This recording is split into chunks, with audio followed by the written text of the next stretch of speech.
Everyone, welcome to all in स्वागे classes. कैसे हैं आप सभी? आई होप सभी अच्छे होंगे।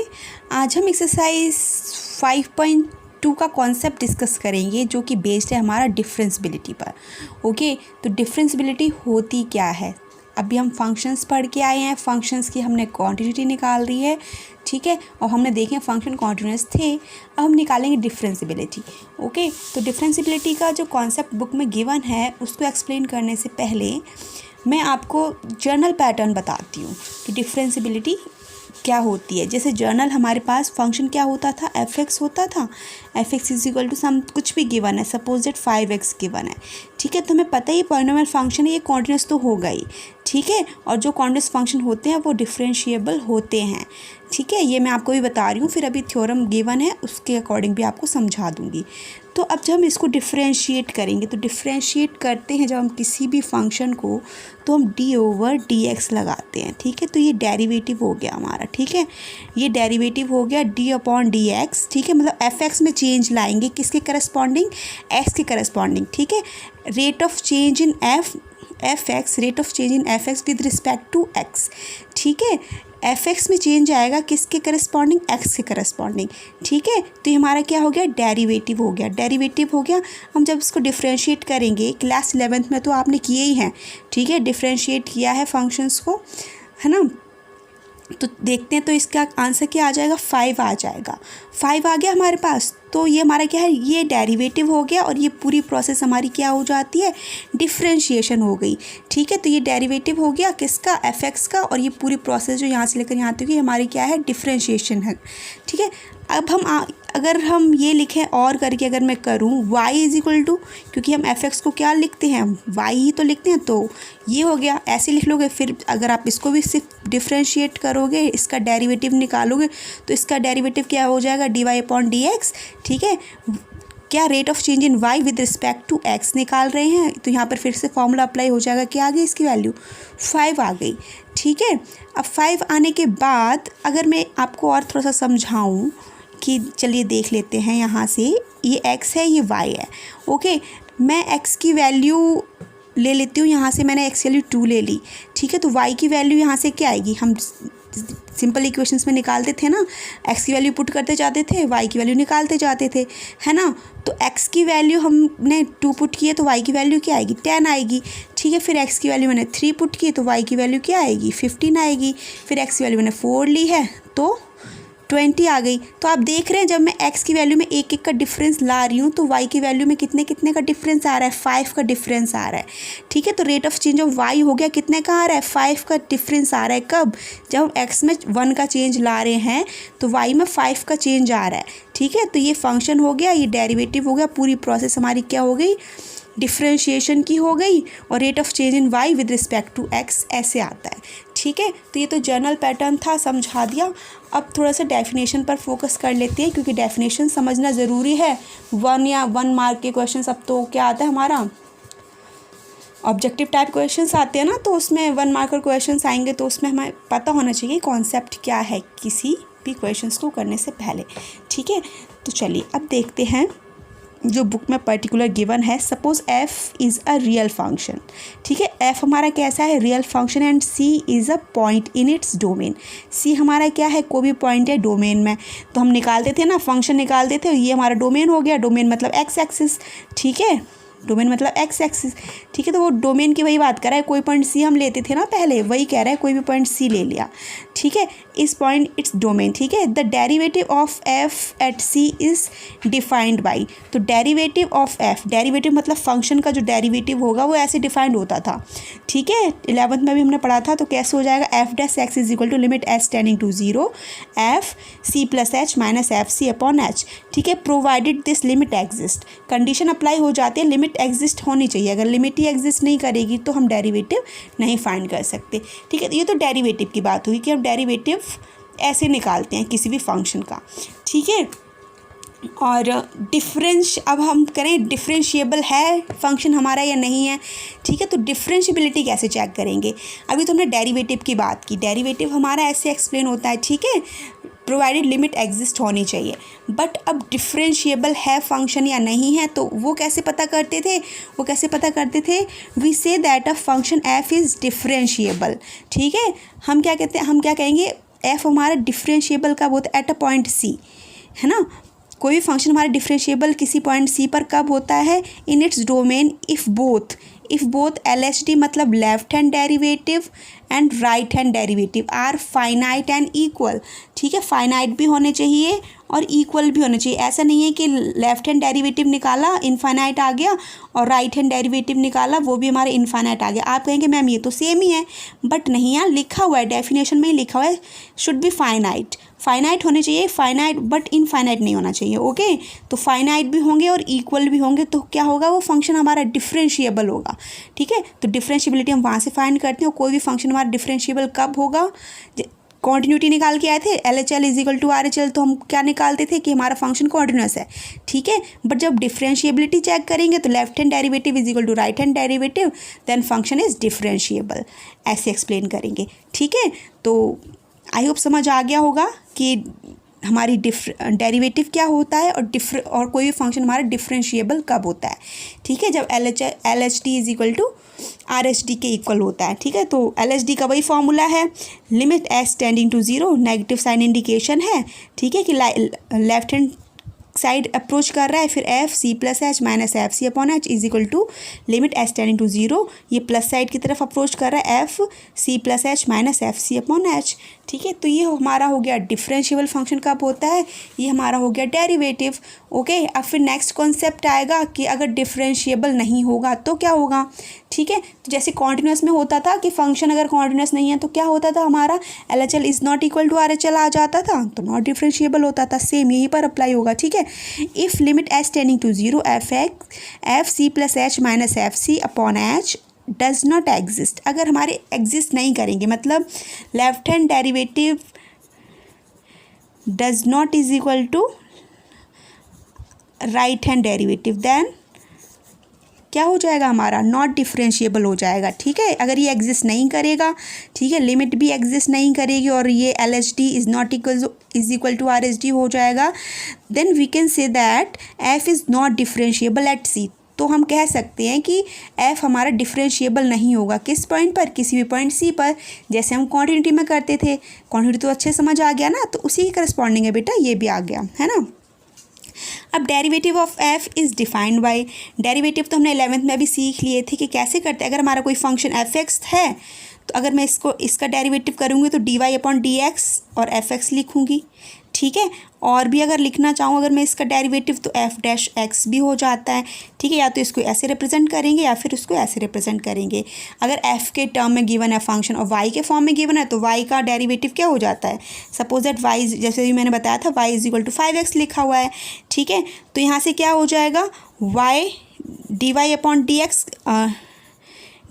dx इज इक्वल टू जो भी आएगा, यहाँ पे 5 आया तो डेरिवेटिव को तो हम ऐसे एक्सप्लेन करते हैं, अगर ऐसे करना चाहो तो और क्या हो जाएगा, y dash is equal to 5 ऐसे कर देते हैं। ठीक है, तो derivative of f is defined by ऐसे करते हैं, मतलब ये पैटर्न है f डैश या फिर d अपॉन dx fx हो गया। अगर y के फॉर्म में कर रहे हो तो y डैश हो जाएगा और dy अपॉन dx, ऐसे या फिर ऐसे। ओके, चलिए अब थ्योरम नंबर 3 आती है। थ्योरम नंबर 3 क्या कहती है हमारे पास, if a function f is differentiable. ठीक है, कोई भी फंक्शन है वो हमारा डिफरेंशिएबल है। डिफरेंशिएबल कब होगा, जब हम LHD is equal to RHD निकालेंगे, और ये कंडीशंस तो कर चुके हैं। ठीक है, अब इसका यूज़ अभी नहीं होगा क्योंकि हम 12th में आ गए, अब आगे का पढ़ेंगे। ठीक है, बट स्टार्टिंग तो करनी ही पड़ती है ना समझने के लिए। तो if a function f is differentiable at a point C, function differentiable है किसी पॉइंट C पर, then it is also continuous at that point. ठीक है, तो वो फंक्शन हमारा कैसा होगा, कॉन्टिन्यूस भी होगा। दैट मीन्स ये क्या कहने की कोशिश कर रहा है कि जो हमारा कॉन्टिन्यूस फंक्शन है ना वही हमारे डिफरेंशिएबल होंगे। ठीक है, मतलब कॉन्टिन्यूस फंक्शन है वो डिफरेंशिएबल होंगे। चलिए एक बार फिर से देखते हैं। If a function f is differentiable, कोई फंक्शन डिफरेंशिएबल है at a point C, then it is also continuous at that point.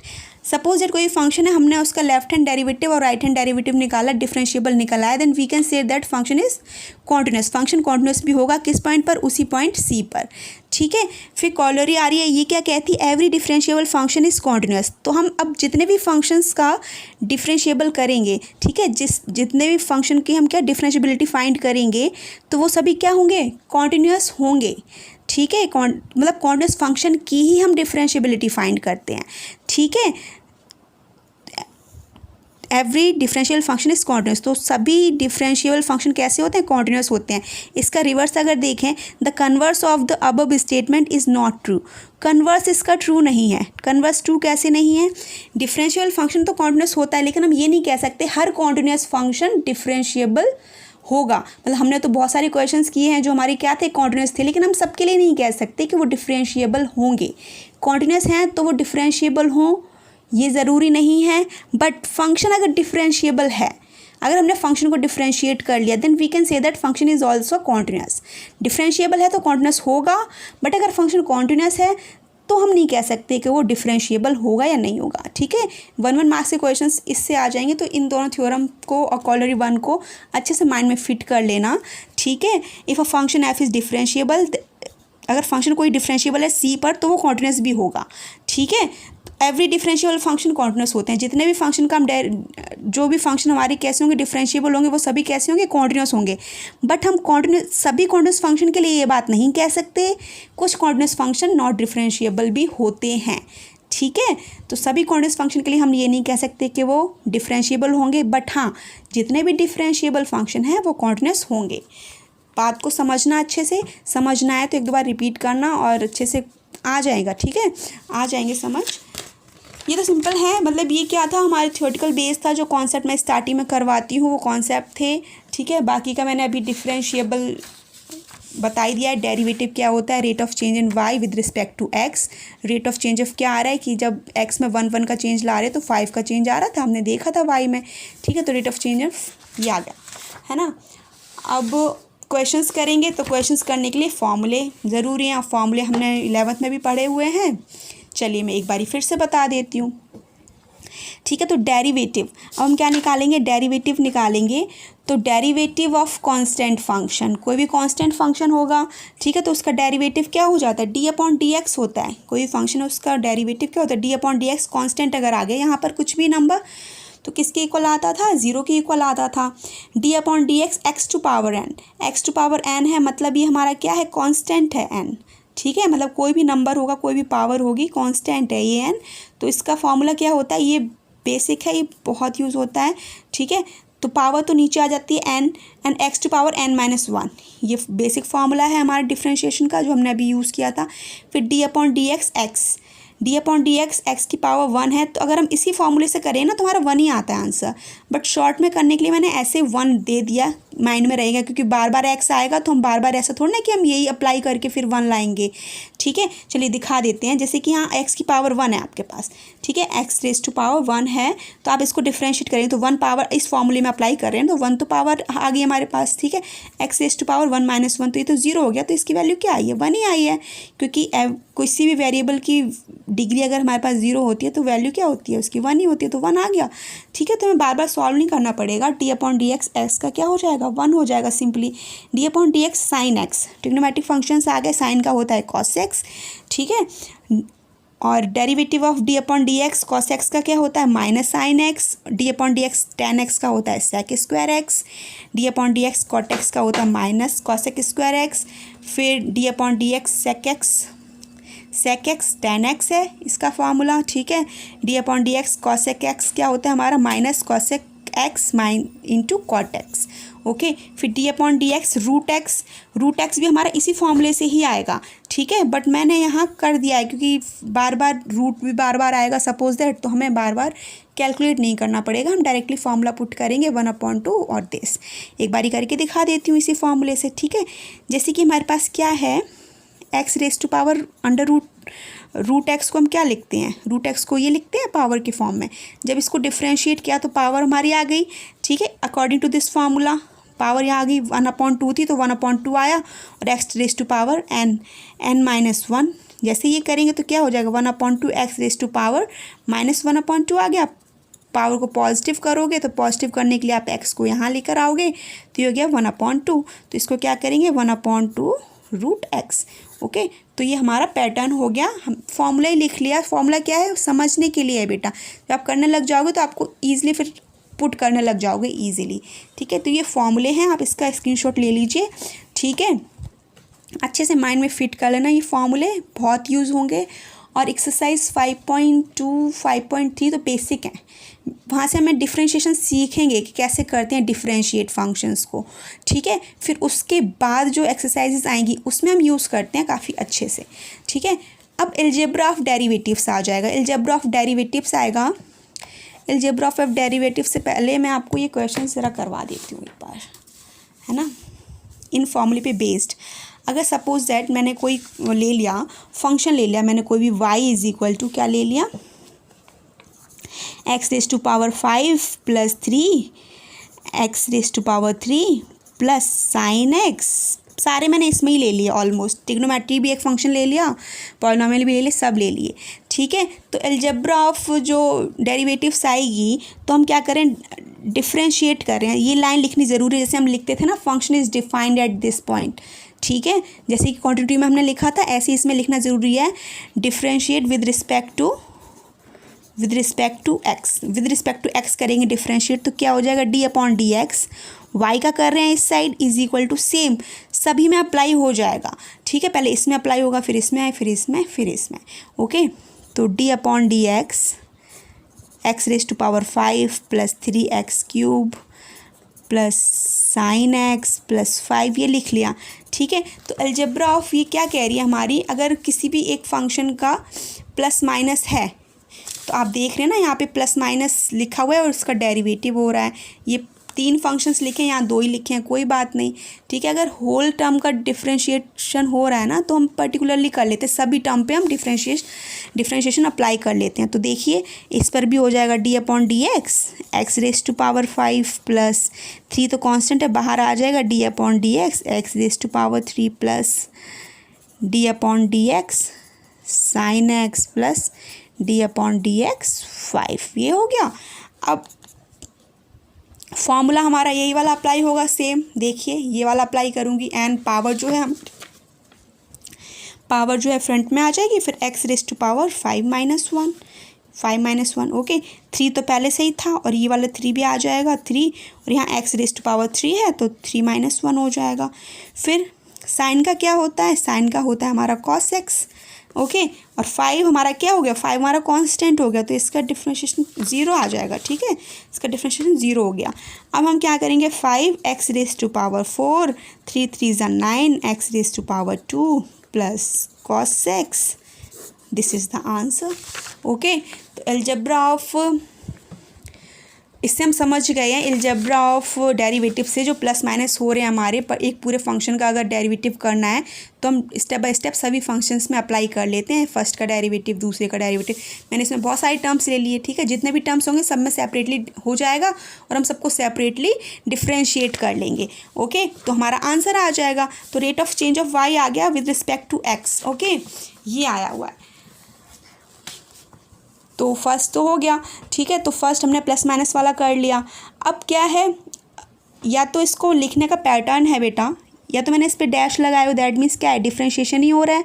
ठीक है, तो फिर u का डिफ्रेंशिएशन अलग, प्लस माइनस का साइन जो भी है वो, फिर v का अलग से डिफ्रेंशिएशन। और अगर दूसरे पैटर्न में देखें तो ऐसे भी लिखा होता है d/dx u plus minus v, जैसे कि मैंने अभी यहाँ लिखा हुआ था d/dx, और सभी होल ये सभी टर्म्स थे ना u v जो भी थे, यहाँ पे मैंने 2 लिए लेकिन यहाँ तो बहुत सारे हैं, कोई बात नहीं। तो सबसे पहले d/dx u का किया, फिर प्लस माइनस d/dx v का किया। ओके, अब सेकंड रूल है हमारा लेबनीज़ और प्रोडक्ट रूल। ठीक है, लेबनीज़ रूल बोलते हैं या फिर प्रोडक्ट रूल बोलते हैं। अगर हमारे पास 2 फंक्शंस हैं, ठीक है, 2 फंक्शंस हैं और उनका अगर डेरिवेटिव निकालना है, ठीक है, तो कैसे निकालेंगे, u v का dash is equal to u dash into b plus v u v dash. ठीक है, मतलब डिफ्रेंशिएशन तो सभी का हो रहा है, तो यहाँ पे बोलूँगी मैं कि फर्स्ट फंक्शन का differentiation second as it is, plus first as it is, second का डिफरेंशिएशन। ओके, और अगर मैं दूसरे पैटर्न में लिखना चाहूँ ऐसे ना, तो ऐसे लिखा हुआ तो क्या हो जाएगा, D upon D X U V लिखा हुआ है, तो सबसे पहले differentiation of first function D upon D X U V as it is रहा, ठीक है, plus U as it is है, अब D upon D X V को डिफ्रेंशिएट कर लिया। इसका भी एक एग्जाम्पल करके दिखाऊंगी मैं आपको। जैसे कि y गिवन है एक तो x ले लिया मैंने और एक ले लिया मैंने x+1, ठीक है, ये ले लिया। तो ये फर्स्ट फंक्शन हो गया, ये सेकंड फंक्शन हो गया। अब आप बोलेंगे मैम इसको तो हम ऐसे भी कर सकते हैं कि मैं x का मल्टीप्लाई कर लूँ तो ये हो जाएगा x² और प्लस x।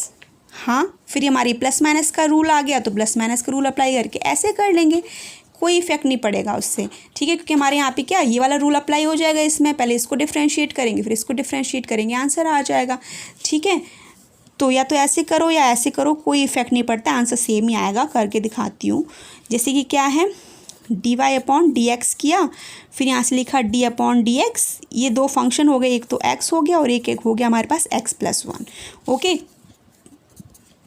तो सबसे पहले differentiate D upon D x किसका करा हमने, x का किया, फिर x+1 एज इट इज़ लिखा। ओके, फिर प्लस का साइन लगाया, डी अपॉन डी एक्स लिखा हमने किसका, सेकेंड वाले फंक्शन का x+1 और फर्स्ट वाला function as it is. Okay, तो इसका डिफ्रेंशिएशन अभी फॉर्मूला बताया था मैंने, इसका डिफ्रेंशिएशन 1 हो जाएगा और ये x+1 हमारा एज इट इज़ आ जाएगा। फिर यहाँ से डिफ्रेंशिएट करेंगे तो यहाँ पे वही हमारे प्लस माइनस वाला रूल लग जाएगा, पहले इसको डिफ्रेंशिएट करेंगे प्लस साइन, इसको डिफ्रेंशिएशन। तो अब आपको आइडिया हो जाना चाहिए कि इसका डिफ्रेंशिएशन क्या आ जाएगा, यहाँ से 1 ही आएगा, D upon D X, X का डिफ्रेंशिएशन क्या आ जाएगा 1, और प्लस का साइन लगेगा तो डिफ्रेंशिएशन ऑफ कांस्टेंट टर्म 1 तो कांस्टेंट है, ये क्या आ जाएगा 0 आ जाएगा, ठीक है। और x तो हमारा है ही बाहर, ओके। तो इस यहाँ से क्या आएगा हमारे पास, यहाँ से आएगा x+1